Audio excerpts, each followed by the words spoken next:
Pretty good stuff. Sherlock is sold to over 200 territories across the world. The final Sherlock Series 3, His Last Fail, generated 10,000 tweets a minute. It's the biggest show on TV. It's the best show on TV. You can get the whole of Series 3 on iTunes, as well as the Series 1 to 3 Deluxe Edition with loads of added extras. Get it now. And that's the reason we're here. And the even more exciting reason we're here is to welcome the people who make and star in the show. So please welcome to the stage super producer Sue Virtue. There she is.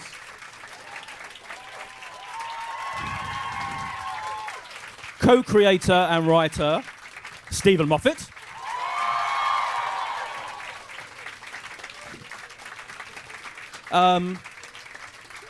Well, it's Benedict Cumberbatch.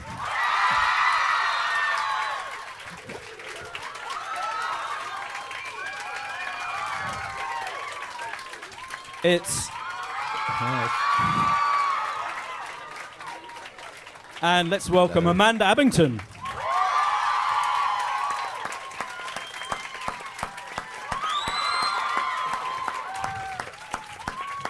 Now, this was the advertised lineup. They're all here. They've all come. They're all taking their time out. But we have got an extra special, previously unannounced guest. Amanda tweeted earlier that it was her special pal, I think. So here comes Amanda's special pal, Martin Freeman.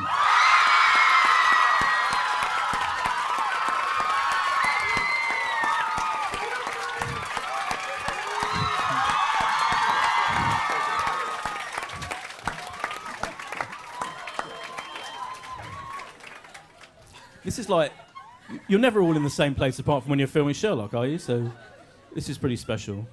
Yeah.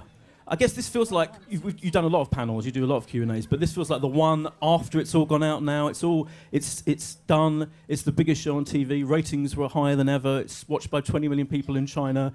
How does it feel to be, Sue, how does it feel to be in charge of this absolute cultural phenomenon?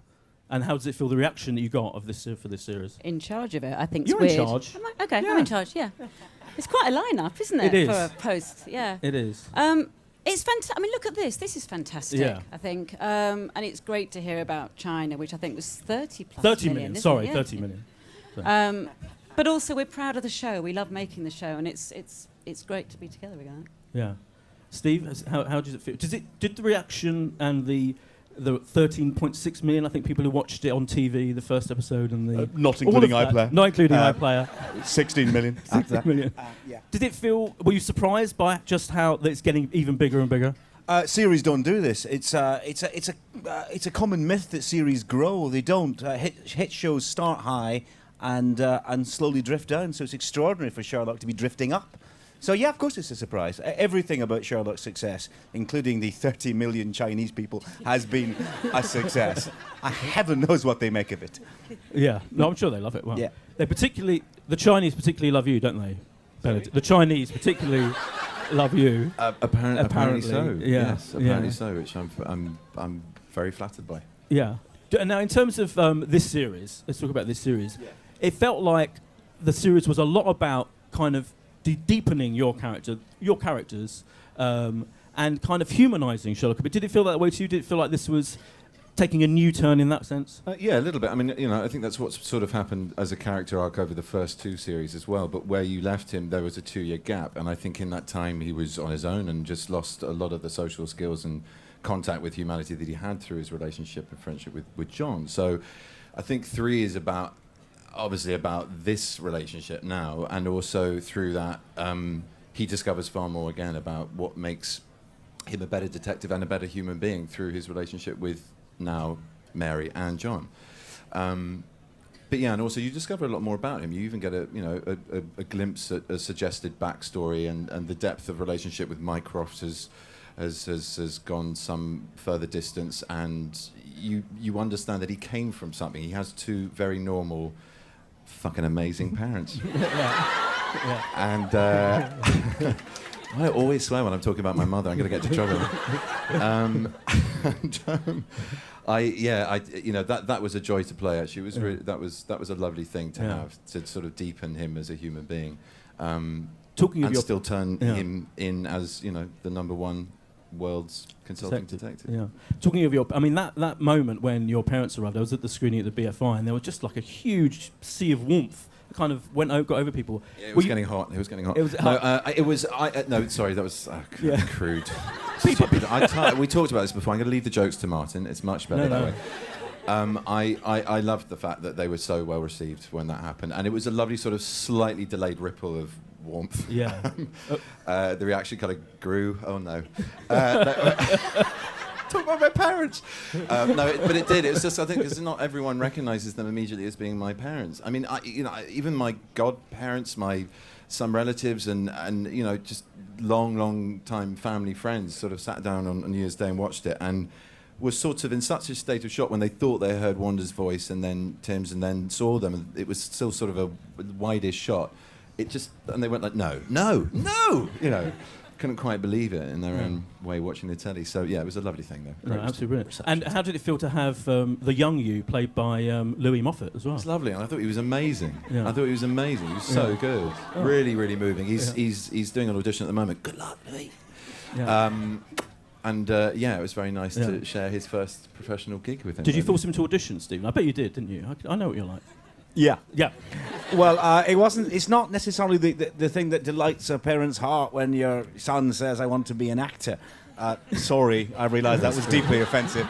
And he said he wanted to try for the part, and we said to him, "Look, you will be up against other actors for the part, and it will be auditioned properly, and we, us two will not have a say in whether or not you get the part." And he said to me, in a sort of understanding tone, "You are the worst father ever." Yeah. Thankfully, he did get the part. Otherwise, he'd have packed his bags and moved out. Because we also said things to him like, you won't get it. You've got the wrong kind of eyes. He said, "I'll wear contact lenses." I mean, Did he have his hair done like a kind of dyed, or was it? No. it was a bit darker, Yeah, but he yeah, a did bit wear darker. he did wear blue contact lenses as Yeah, well. well, He was. We dressed up our determined to son as Sherlock Holmes. This is the Great, the headline here, isn't it? Yeah. That's Oh, good wonderful. hope. Though. Similarly wonderful is the casting of Amanda. Now, did you have any other? Was there any other option, or was it always you were definitely going to get Amanda for that role? She was perfect for that role. Oh, well, Amanda's looking inquisitive. well, we asked Martin, and and at the end of his list, actually, when Mark, Sue, and I were talking about it, we just thought, well, obviously, who else would end up with Martin Freeman? There isn't anyone else as credible with. So we went for it. Also, she is, in addition to that, it turned out, luckily, an actress. So we thought it would be good to. Yeah. She's brilliant. She's worked in several other things. It just fitted perfectly. And this show, born of a friendship and a marriage, has always sort of worked that way. So why resist it? You might think we're keeping the circle tight and it's all a bit nepotistic. Yeah, bloody right. Yeah. No, people say there's a problem of nepotism in television, but we have no problem with it whatsoever. We're brilliant at it. No Sherlock fan has a problem with nepotism, no, because No. the two of you are married, in case anyone doesn't know, and you've produced the greatest show. So yeah. No, Yeah. Now, did you though, Amanda, have any?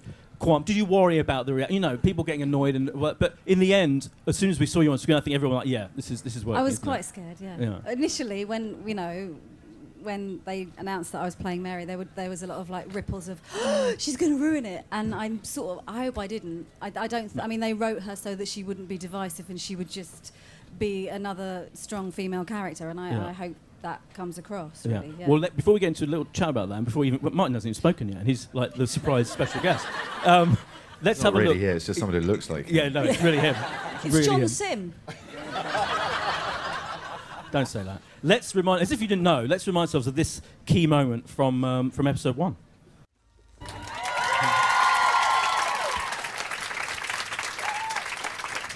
I like him. I thought that's like the key moment, isn't it? When that's such a kind of surprise, really, that you've got that attitude. Then Yeah, I think so. Yeah, it's good writing. great writing. Yeah. Great writing. Martin, how did it feel? Hello. Welcome. I know you're kind of you like to do things right properly. Don't you? How did you feel having your long-term life partner acting up against them? Was it as you expected, acting together and doing those scenes? We've done bits and pieces before. And we met on a job sort of 13 or 14 years ago. So we'd done bits together before. Nothing as detailed as this. Nothing as sort of long as this. But I was hopeful that it would work, and I mean, not just because I know Amanda is a fantastic actor, she's genuinely very, very good at her job. We hadn't done that much together, but I thought it would work. You know, she knew everybody sort of round and about.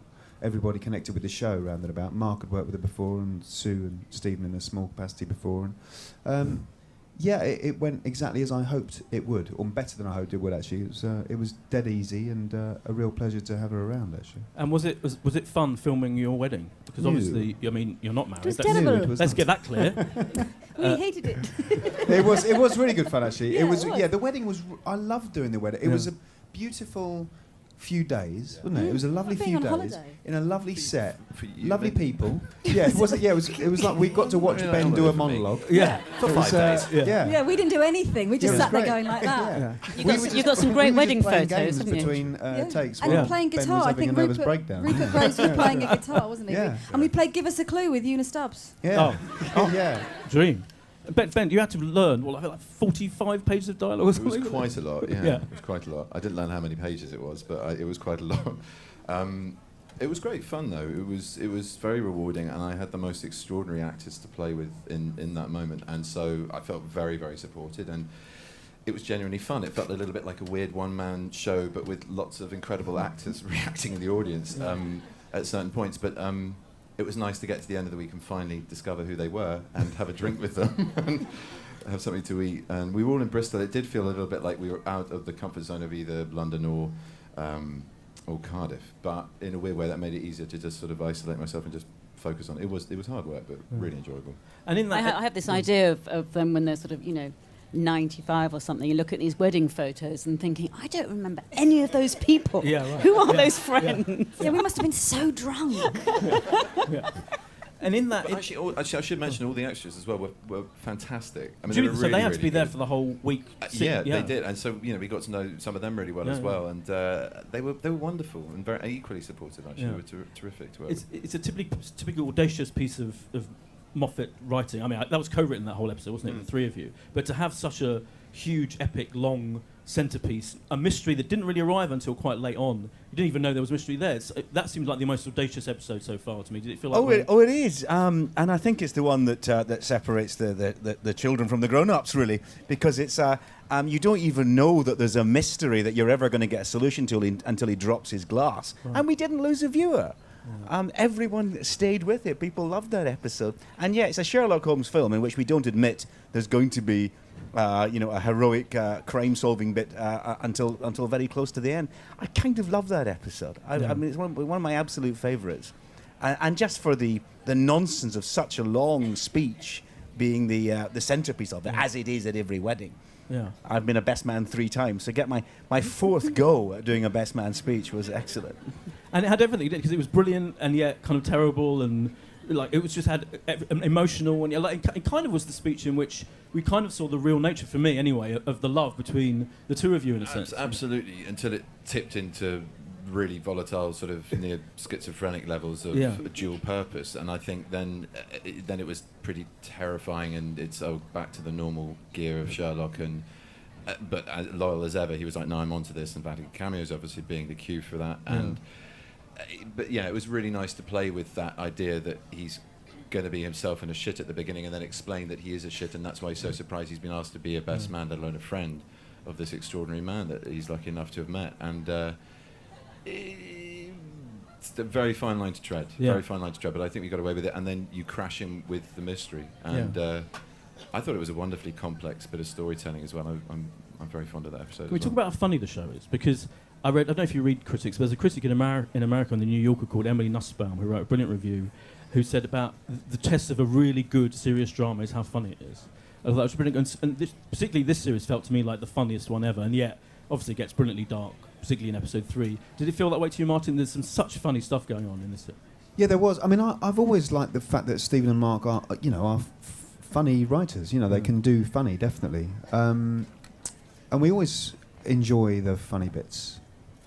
I think with that wedding episode, I definitely had reservations about when I read it. Did you? Yeah, I did, because I thought that we talked about it, I kind of said, well, is this gone a bit too, mushy? Is it gone a bit, And Stephen, because I said, well, it seemed to be, well, he's being very, very adept at kind of all of a sudden being emotional and being fun. And Stephen was like, no, but here's the reasons what, trust me, it's going to be, it'll be explained as to why, sort of thing, And what we're going to do in episode 3 is going to completely rip the rug from under people's feet, just as they think that they're seeing a slightly different sort of show.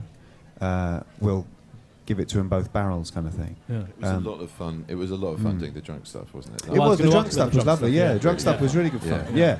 I mean, unfortunately, there was. I regret there was one bit of that drunk stuff that was missing. Was when a few bits. Well, there was a lot. There was a lot of improvisation. Yeah, but there was a scene. There was the gay club scene. Oh yeah. Do you remember that? Oh yeah. Come on. Do you remember that? Welcome to the interweb. Fucking hell. No, but we talked about that where before we we were came on stage as well. Absolutely mullered in the gay club. It was and very Was that funny. film? That film? That was, yeah. Lots of topless men going past, and us just kind of like being, why are we here? Yeah, And I had no idea as to why they didn't have their clothes on.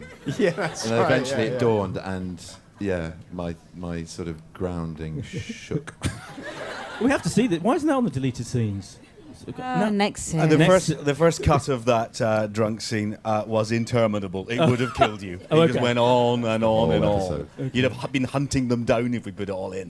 So I think it's quite long, but it got I think the right amount of time because it Yeah. is the same joke over and over again. It's Is how it- often you can do that. Is it hard to play that drunk? Drunk seems to me, as a non-actor, seems to be a really hard thing to do properly.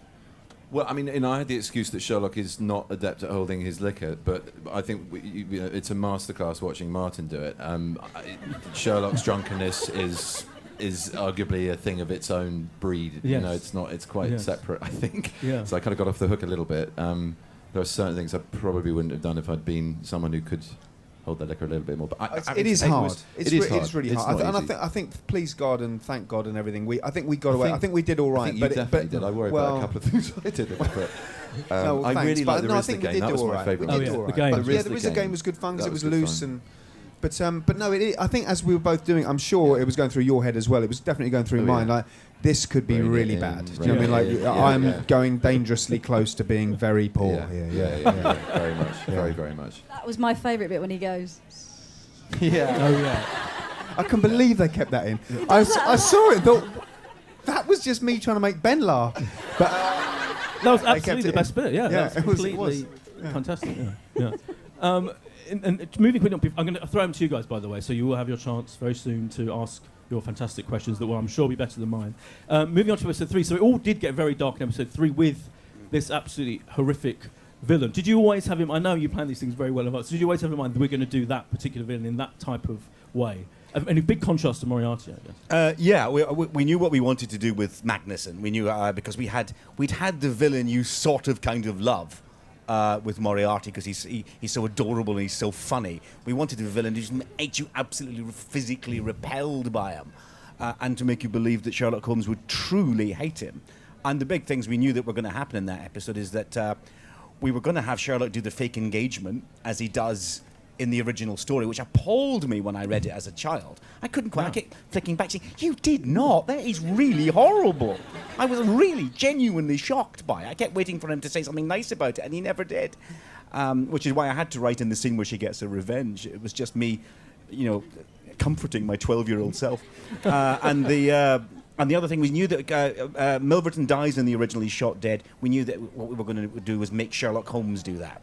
Make him say there was not, basically having lost the game, kick over the chessboard, I suppose. Just do that, because that would be so shocking. But it's what he'd do if John was in that degree of danger. Yeah. He simply would do it. Yeah, because in that episode, we've seen him humanised up quite a lot, but in that episode, he does some horrible stuff. He's kind of. Yeah, and he loses. Right. That's what happens, and that's why he does horrible things. And it is a form of self-sacrifice, but it's because he's outplayed. Yeah. So yeah, no, he does, and I really wanted to do that. I mean, I wanted him to be turned into something that was unforgivable, really, in a sense, and that it was his responsibility rather than a sort of external circumstance, that he was left with no choice because he trapped himself into a corner. And I was thrilled when I read the episode. I thought, this is fantastic. I dreamt out other ways that I wanted to kill him, which I'm glad we didn't do. It would have. He had quite a long meeting with you demonstrating different ways you could kill Magnus. I could throttle him. And I was saying, well, it's a helicopter. Yeah. They're going to shoot you. You do They're one not going to say, film where is you he... throw yeah. people around some kind of a spaceship and you think you can kill anyone any kind of way. It's terrible. It really goes to your head very quickly. No, but I'm really happy that there was that dark edge brought back in, because there is that with him in the character. And you should both feel compelled by his company, but also you should really know how dangerous he is. He shouldn't be somebody you want to cozy up to. Yeah. And Amanda, you weren't told, were you, when you were doing episodes 1 and 2 of your dark, that you're in fact a genius super spy kind No, of person? they always said to me, Stephen and Mark always said, look, she's got a secret, but we're not telling you what it is yet. We haven't figured out the minutiae of it. So when we got episode 3, Martin and I read it in the sitting room, and when we got to that bit, we were like, oh my God, they're gonna hate me. I'm just, because I basically try and kill Sherlock, although I don't, but it was great. It was great playing that, because it's the furthest thing you think she is, because you set her up as this very strong but lovable character. And so she's when you see her turn around, it's always a little, oh God, she's so exciting. And do you think if you had known, you might have played it a bit different? You might have been tempted to kind of give us a few hints? Possibly. Yeah, I would have been more knowing, certainly. Yeah. So it was very nice not having that information, certainly. You thought there was something naturally new as skip code, didn't you? Yeah, because all people know that, right? Everybody knows what that is. But it's incredible that even though we saw the liar things that people saw, people still kind of didn't actually I didn't believe. even see that bit. Didn't you? No. You still thought, she might be reasons why he thinks that. I honestly think it's because you like her. Yeah. The audience is blindsided exactly the way Sherlock Holmes is. Yeah. She's not the drag you thought the girlfriend might be. She's great fun. She's up for it. She likes Sherlock Holmes. She knows what a skip code is. She's very calm under pressure. You don't stop to think. And nobody's really like that. Yeah. I mean, she doesn't know she's the hero of an action series. How can she be all those things? So you are blindsided exactly the way Sherlock is. Because you like her, you ignore the obvious fact that she's yet another maniac in the show. Yeah. Your fondness for psychopaths, Martin, yeah. And also, if it's hard to play drunk, hard to be flicked in the face like that in that incredible scene. Horrific scene. How did that work? Was it painful? It was cold and painful. Yeah, it was like 3 days. You wasn't feel it? especially cold when a bigger man than you, which is a lot of people, is flicking you in the face. Sort of quite hard, quite hard. And I tried it, and I would have cried after the first one. Because he's got quite manly fingers as well, hasn't he? He's like his fingers are like cricket bats. Bang, yeah, there's another elm in your face. And they make that kind of quang sound when it hits the sort of metallic Isn't that sound. awful? I got the giggles. No, because his skull was resounding. There was like a donk sound that happened when bone hit bone. God. Some friend I am. But because of the light, horrible. It was wasn't it? Because of the light, we had to go back and do it. It was 3 days. You were flicked, Something like that. wasn't It went over 3. It wasn't 3 full days. That was all we did. Just That would be sunset. bad. But it did cross over 3 days. I think. Yeah. But Lars was ever so nice about it. He was very apologetic. Every time he did it, he'd be sort of saying, sorry. But yeah, he was great. I mean, he was just I think we were all, even at the read-through, we were all like, Jesus Christ, this guy is serious. Incredible. He was so good, Incredible. And what a brilliant... the loveliest man Really? possible. Man, I'm not just yeah. saying that. He was all the crew, all the cast fell in love with him. He was a gorgeous human being. Yeah, to work with. fantastic. Yeah. Did the flicking idea? When you came out of that, you must have thought this is going to be horrible. This is going to really. Well, it's so horribly small and petty, isn't it? Yeah. It's just, and everything we tried to do with Magnus, he just does really petty things, like he wheezes in your fireplace. It's not a major diabolical thing to do. You can't even phone the police and say, get a squad car around here immediately. He's weed in my fireplace, can you? I think he might flick my face next. You can't do anything. They're not going to send a SWAT team for that. So it was just finding those tiny little things he can do. He ate my olive. I mean, look where he's washing his hands. It's these tiny little things. Though, isn't it? Yeah. It's the stuff you can get away with traumatizing, with just slowly chipping away at someone's sanity, and think you can get away with it. I'm really glad I shot his brains out. Yeah, and also typical newspaper magnet as well, obviously. Yeah. Yes. I'm saying that. Let's you not don't talk have about to the agree. newspapers. You don't have to agree. Well, you're the one who works in print journalism, mate. So you fly with that one. Magazines different. We're lovely magazines. Finally, before I'm going to throw open in a sec, I just have to ask about Moriarty, obviously. Now, you did manage to incorporate him brilliantly in those amazing, funny, kind of twisted fantasy sequences that were brilliant. Clearly, you love Andrew Scott, and we saw him at the end. What can you? Did you? My question is, this may, without giving anything away, is the post-credits bit where you had him. That bit. What point did you decide to do it that way, to have that little post-credit extra excitement?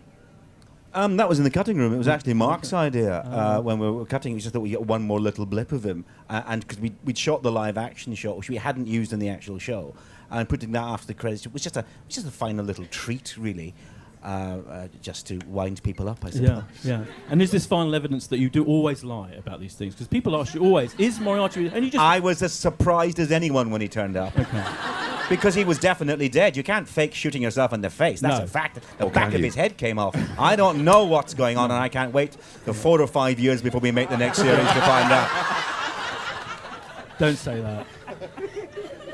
Benedict, do you know what's happening there? Do you know yet? I could do that for 2 years. Yeah. I have. I've done that on many accounts of many things. Yeah, fine. I've got to ask. Let's time. Yes, throw them to the right in the front, in the middle of the front row. There'll be a mic on its way so we can all hear you. Coming off the last series with such great popularity and the great chemistry between John and Sherlock, how hard was it to kind of bring that chemistry back to life with this new season? I don't think the chemistry is hard, because I've said over and over again that we can't take any credit for the chemistry. That's just luck. It's good luck or bad luck, whether you have it or you don't. We have to work at doing the stuff, but it really helps when you get those scripts through. There's nothing more pleasurable, I think, than, every actor wants the next script they get to be fantastic, and we're in a very lucky position that we, every once in a while we do a series where there's 3 scripts that are all fantastic, and it's genuinely exciting to do. So it didn't feel for me like you got to work at that chemistry, because we know each other now, and we know what the drill is, and we know how the deal works, But within that, of course, you still have to work hard, like you do with every job. But I think we know our way around it now. I found it a lot easier this time than the second time. Not because of any chemical reasons or whatever, but because of just, I don't know, the first gap between the first and the second was a little bit weird. I remember staring at you on the first day going, oh yeah, I saw you on the television 2 years ago being rather good in something in the summer. In the summer. That changed. I don't know, it was much easier this time, much easier, which I was slightly wary of. I thought, am I getting a bit too comfortable, and the things we have to shift a little bit. That's my biggest fear, actually, is really it being sometimes too easy because of the scripts, because of what we've already established and how we work together. And I kind of go, we've got to keep evolving it and developing it and rethinking it. But we'll manage that for the next lot, I'm sure. Yeah, I think part of the thing that I'm sure we're all mindful of, from every department of us is mindful of, I guess, is not playing your reviews, of not because, when we first did this, we filmed it 4 years ago, there were no reviews, and people seemed to quite like what we did, and we did that with no hindsight, with no knowledge about oh yeah, they'll like it if we do this, or I think I'll try this because I liked it when my eyes did that. Nothing like that. Do you know what I mean? It's very hard to do this now. Well, it's impossible now to do it in a vacuum and pretend this isn't, a successful show. Thank God it is. But I think it's a good, my inner Catholic wants me to be rigorous and, strict about being the way that we were So 4 years a ago. Protestant. yeah. The same. Maybe not quite as strict, but still, yeah. You pussies. Burn, baby bell. Stop with the religion. My inner Jew is going to go to that lady there in the second row. There you go. Yeah. Hi. My question's for Martin, Amanda and Benedict. What were your favourite memories filming Series 3?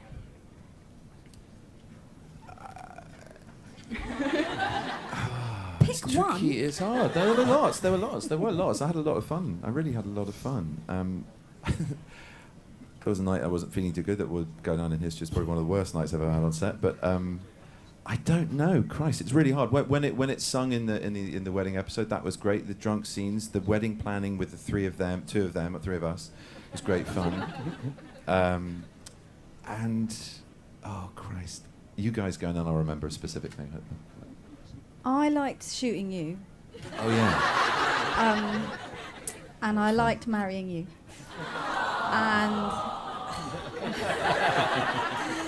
And I really liked. I loved the scene in episode 1 when you're shaving your moustache, and I go, oh, That was a lot of fun to do. That was my favourite scene from that episode. Was it? Yeah, very much so. Yeah. Thanks. Yeah, I loved it. That's your favourite scene? Oh yeah, it is. Yeah. I wasn't in it. Oh, the one you were in, yeah, go on. What about I had you, fun. Martin? I had fun. Well, I did have a lot of fun all the way through. Actually, you know, the wedding was really, so really did good we. fun. Well, I think I had more fun than you, though. The wedding was great fun. I really also loved in episode 3 when we were watching. I feel like an 8-year-old watching all the soldiers walk up and down. You know, like when we were at the barracks. Amazing. That was great. I loved that. I really, really loved that. That was amazing. But I also liked it, you know, when we did, you know, really rough stuff. And, and I was, you know, thinking violent thoughts. Like when you were getting married. Exactamo. I was just wondering, because being like an actor in that is a really risky business to be in, I was just wondering if you had any advice for any young people wanting to go into acting, because that's what I want to do. Thanks. Sorry, yeah, that was it. Just look to one person to answer a question for 3, and you'll be fine. No, stick with it. Just consume culture, know a little bit about what you're part of, but hold really true to who you are and what you've got to offer, because that's the first thing when you walk into a room. That's how you appear to the world, you know. And you can transform and shapeshift, and you can do all that stuff and hatbox fun. But you have to know who you are. You have to have a solid base for anything you can then prove you can become. I don't know what stage you're at, because that's the kind of vital qualifier of drama school. Okay. Say again, sorry? Cool. So you're right. So you're auditioning. Well, just get as many people that you can bear to see your audition piece. Just be really bold and brave about it. Get it out there. Don't be frightened of sharing that, because that's what you've got to do when you walk in a room with 2 or 3 strangers who are going to evaluate your work. And just, is it still a Shakespeare in a modern, or have they? Yeah, Shakespeare in a modern. So just keep rehearsing, keep practicing it. You've got a recall. Well, you're doing really well. So just take that confidence and just keep going with it. I'm going to pass over to these 2 now, because I'm getting mushy. Everything he just said is bullshit.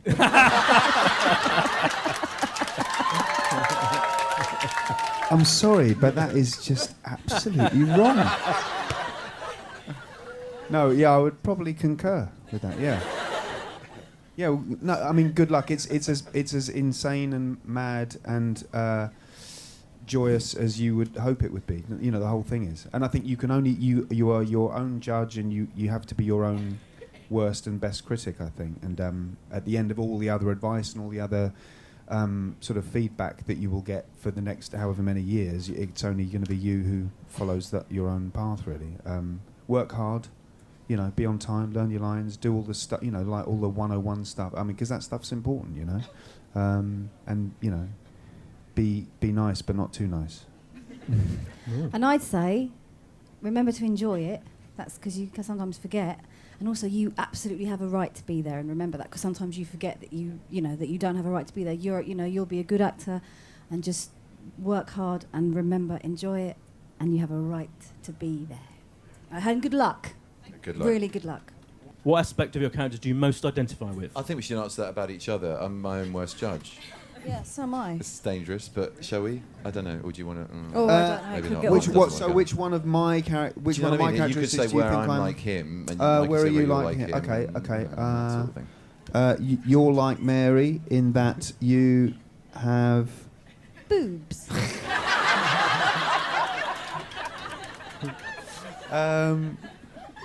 you have her energy. I think you share her kind of very, very vibrant energy. And with I her. kill people for a And you living. kill people. She's very quick-witted, as you can tell. Ben, you're a bit like Sherlock. Oh God. It's hard, isn't it? Because I mean, you've said, you've said many times, and it's, and you're being modest, but it's true. It's like, well, who the fuck is like Sherlock? I mean, like no one's like You're Sherlock. quite You know what I mean? meticulous. You have attention. Your attention to detail is very. And I can be incredibly scatty, which is both Yeah. him as well, I suppose. Yeah. You know, that kind of real flip between incredible concentration and focus and being a bit like, Yeah. is it a butterfly? Yeah.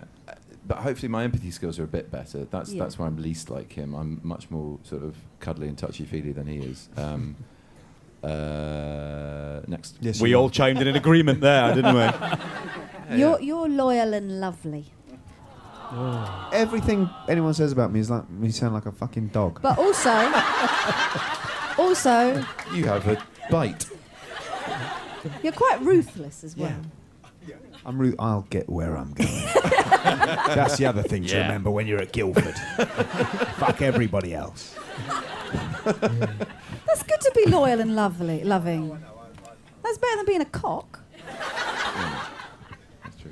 I can be impatient. My mum, I mean, the scene with my Yeah, mum you where are I'm quite forcing her out of the impatient. door.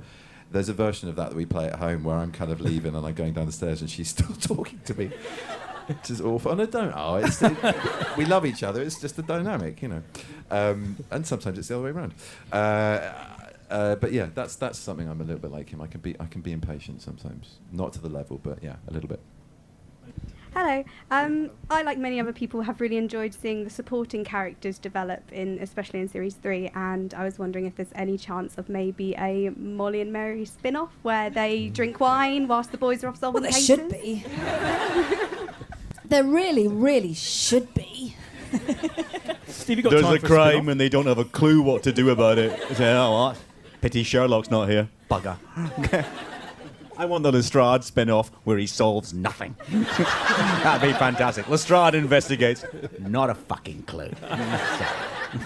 No, I'd love to work with Lou. She's great, and it would be like to have some. If and when it goes again, it would be nice to certainly love. We could research it though, couldn't we? Yeah, Us three. I think we Yeah. could talk about maybe a sitcom. Bars. Steve, you got time to write it, haven't you? Come on. Yeah, he's not busy. Yeah. Get your finger out, for God's sake. Come on, that's right. How do you feel about the internet fandom you have? Because you are everywhere. I mean, you only have to log on to Tumblr to see all of your faces. How do you feel about your fandom Faces? and all your faces? How do you feel about the success you've got from this show, and I don't know, just how you feel about it? I'm not answering that. Just so you know. It's very, very touching when people are properly creatively engaged in a show you're making. I mean, it genuinely is. And I say this about the other one too. There is no greater flattery than people not simply consuming it, but making more of their own. To look at a show and say, I think I've got that. I think I could do better than that. I think I could make something out of that. That's the beginning of becoming a creator yourself. So in a genuine, proper, heartfelt way, I'm saying that a fandom is the cradle of the next generation of creative people. That's fantastic. That's amazing. There is no bigger compliment. There's a weird thing where you can't really respond to it. You can't really interact with that because that's the wrong way round. Because it's not like we're there to mark your work and say, no, you've got it all wrong. That would be horrible and limiting. Eventually what happens with things like that is people make up their own stories, their own versions, their own pornographic versions in many cases. And well, what's wrong with porn? Do they? Yeah, they do. Yes, it's Really? they're very happy. It's news Very to me. happy. Oh, Yeah, no, oh, should I be you happy? are both very Am I well happy. endowed? It doesn't see daylight for long, mate. So who knows? It's so you're. What does that mean? Doesn't see daylight Never for mind. long. But genuinely, all of that response is brilliant, and even that thing, it's extraordinary that it has that response. People become creative. Oh, Benedict, pull yourself together. So good. That's so good. I thought I was. Somebody I thought- else's I thought I was go, come on. Getting it, obviously not. I find yeah. It's a mix. I don't really look at it that much, to be honest. I don't. It is a form of flattery to be impersonated and carried on, and of course it's the bed seed. It's the seed for other things and creativity, and that's come back in the culture in good ways, as with our show in an odd sort of a way, right? But yeah, I don't engage with it personally that much. I don't. But I think the level of creativity and imagination is pretty cool. From what I've heard, That's But I not don't- it's just that dismissiveness it's- or not being pleased by it. It's just that you can't interact with it. That's you not can't how really. it works. You can't really, especially when it's not what you're doing with the character yourself. If you know what I mean. It's just you can't. Sorry. What? Should I stop now? Okay, I'll stop now. Have you heard the fan orchestra? The which orchestra? The fan orchestra. No, no. They're great as well. What's the fan orchestra then? Well, they they all play online Oh, to wow. put Oh, together. And amazing. there's a Doctor Who one, there's a Sherlock one. Oh, there's a- awesome. Well, it's literally people in their own homes playing the different orchestral parts of the various things, and they all get together and play the Sherlock music, sometimes the Doctor Who music. It's an amazing thing. That'd be brilliant. And there's loads of it. There's someone did a Sherlock meets the Doctor video That was edit, incredible, wasn't it? which is extraordinary. Yeah. They eloped brilliant together, and John was editing very and sad. work. It's extraordinary. The two most asexual characters on television eloped. Yeah. You'd be standing in that control room saying, I don't know. I don't care either. But anyway, it's brilliantly Yes. done. Brilliantly done. So again, all that response is absolutely amazing. Martin, any Yeah, it's all good.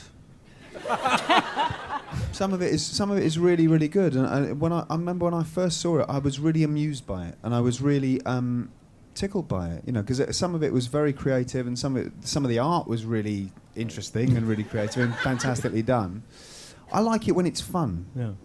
I think when it becomes like a political doctrine, that for me is not fun. Do you know what I mean? Yeah.